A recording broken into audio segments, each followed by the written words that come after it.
Shucks and friends, thanks for joining us. Linnell and I are excited to talk with you on Wednesday about feedback. And to warm up our brains and get some thinking going, we have a little bit of work stretch for you to do. As we're thinking together, all of the materials that we provide and the resources that we give and the reflections that we ask, these are for you. And so please use them to the way that you want.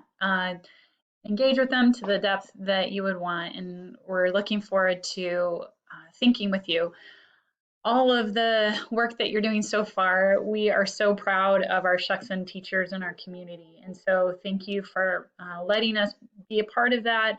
And we hope that the conversations that we continue to have together just build your confidence and your effectiveness. So thank you. You can see here, we are going to use two texts to really start this conversation. One of them is the work that Marzano has done.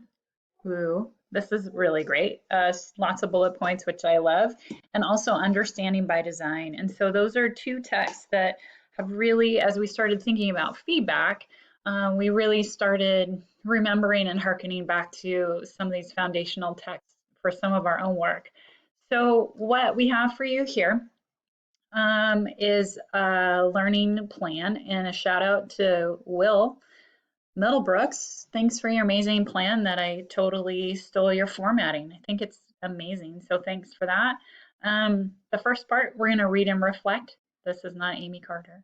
Looks like her, but it's not. And so again, here are some quotes.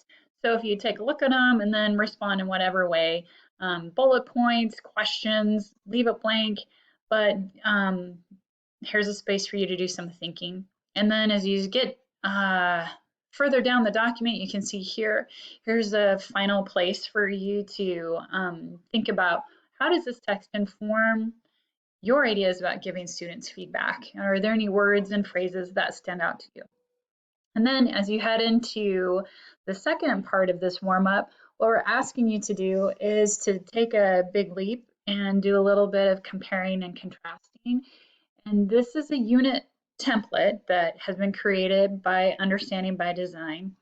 And even though it's a unit template, we think some of the questions that they pose here could really invite some interesting thinking about the results that you expect to see, and how are students showing acceptable evidence? Are they making the moves that you would hope that they're making to grow in their understanding?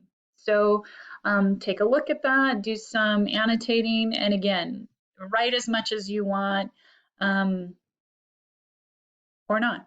Okay, lastly, how are we going to talk about this on Wednesday? We'd love it if you could, again, just think about a couple of these questions, write down anything that you notice or that you wonder, so that as you are meeting with us, we could really start thinking together, how do we use feedback to show students growth? Do students know when they're growing, and can they articulate that? And then does feedback impact student learning at all, or engagement, and how might that work? So we're excited to meet with you on Wednesday. If you have any questions prior to that, as always, ask. We would love to answer those with you, and we hope you have a great day. Thanks.